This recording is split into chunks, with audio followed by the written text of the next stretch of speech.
Hello, we're here today for a very special edition of AAMI News and Conversation, and today we're talking about a pretty cool product coming out of AAMI.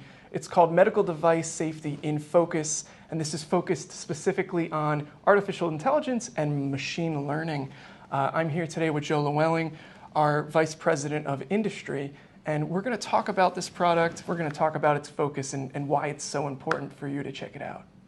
The special report on artificial intelligence in healthcare was prepared for those members of AAMI and those stakeholders outside of AAMI who are interested in AI in medicine but aren't really specialists in it. It is an overview that explains how AI is working, some of the ways that it works, the benefits that it can offer, as well as the issues and problems with it. It's something industry is going to be focusing on and working with and struggling with for the next decade or longer. So this is a really good introduction for people who are in healthcare and need to know more about AI, but are not necessarily specialists in AI. Got you. And AI seems to be something that's involved in industries for a fairly long time. It almost seems like healthcare is one of those kind of final frontiers for artificial intelligence. Is that so? It depends on how you define artificial intelligence, and it's really a very hard thing to define.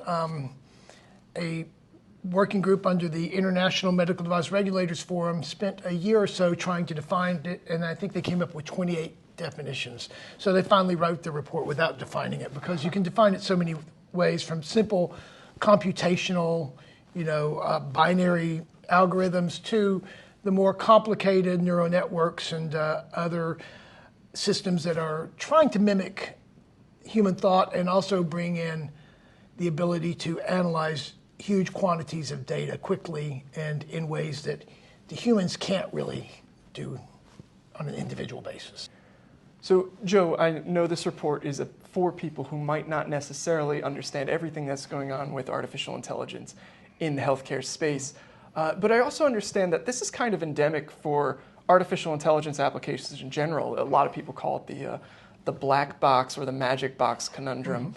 Can you tell me a little bit about that? Sure. The black box conundrum in terms of artificial intelligence means that because of the nature of machine learning, its ability to crunch enormous amounts of data to reach its conclusions, we don't always understand exactly how that conclusion was reached. That transparency, that issue of understanding why this is being done, is a challenge, because in healthcare, we've always required an understanding of what we are doing, what action we're going to take, what the expected outcome will be. So. Right. Now, reading the report myself, I came across this discussion of AI weirdness or things that how AI can go wrong that's a little different than what we're used to. What exactly makes AI different than the standard problems that you run into? There's several characteristics of AI that make it different from normal computational algorithms and systems. And we're talking here really about machine learning AI, systems that don't have predetermined outputs. They use complicated statistical methodologies and complicated analytical techniques to come up with correlations and understandings. They are very good at doing this from a mathematical approach, but they lack sometimes the ability to understand context. They're not really intuitive the way humans are, so they can come up with conclusions sometimes that to the system seem quite right, but are wrong. And that can be very clear to us why that's wrong, whereas the system itself does not understand that. Got you. Now, what kind of value comes from that understanding? What am I gaining from reading this document myself? This document is not going to make you an expert in artificial intelligence. Okay. It is going to give you a good understanding of how it's being used, how it is expected to be used in the future, as well as what it is actually doing, how it's actually performing its analysis, how it's actually making decisions, and you'll also understand both the risk, something more about the risk, and something more about the potential problems.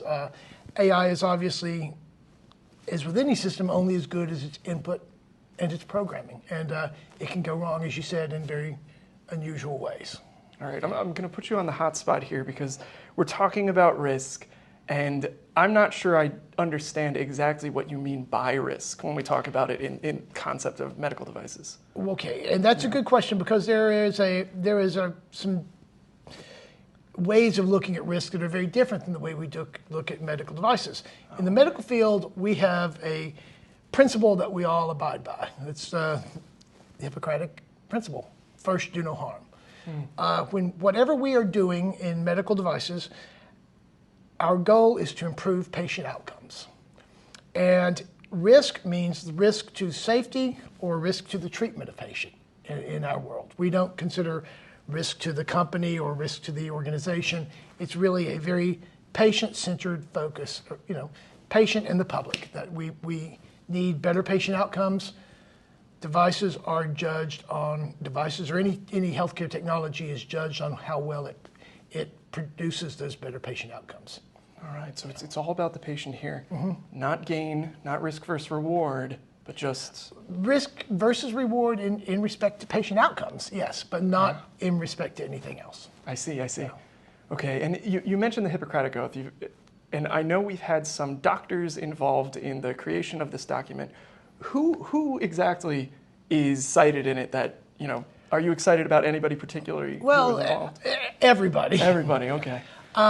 We had a really good group of people who contributed to the report and helped guide us in the content. I have to call out Dr. Jesse Ehrenfeld, the president-elect of the American Medical Association, who's also the co-chairman of our AAMI AI Standards Committee. Dr. Ehrenfeld is a technologist as well as an anesthesiologist, and he's contributed a lot in terms of thought leadership in the area of AI in healthcare, how it's going to change the doctor's role. Mentioned Pat Baird from Philips. Pat is a global leader in artificial intelligence, and he's also the other co-chair of our standards committee.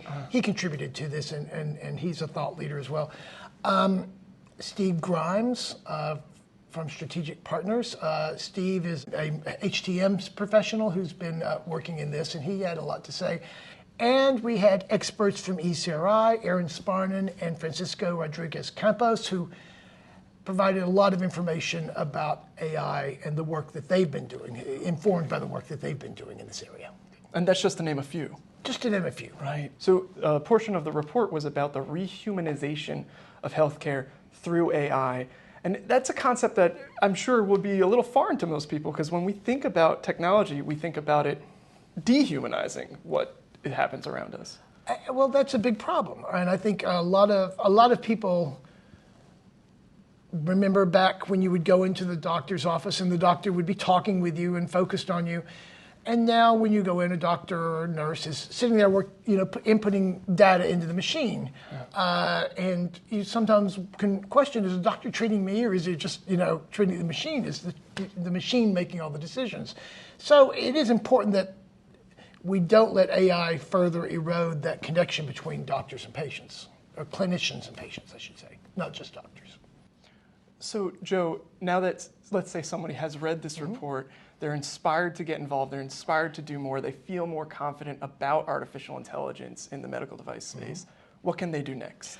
If you're from industry and you want to know more about what's going to happen in regulations or what you're going to need to do if you're making a product that incorporates AI or machine learning, AAMI is offering some courses, expert insights on artificial intelligence regulation in general, and one on what's happening in Europe, where it says a lot of regulations coming into play there.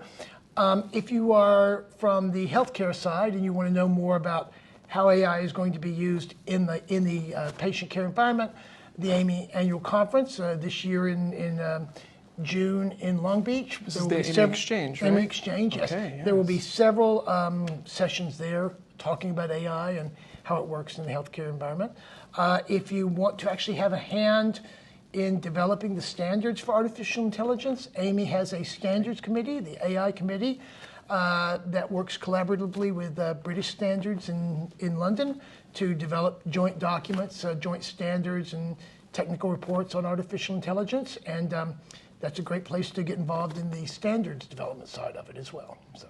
Wow, lots of options. And Lots of options, yeah. It really all starts with getting that better understanding of what's going on in this field. Absolutely. And that starts with the report, right? Exactly. Okay. Well, Joe, thank you so much for talking to me today. It sounds like this is a great report, and I'm looking forward to seeing more like it in the future. Thank you, Brian. All right.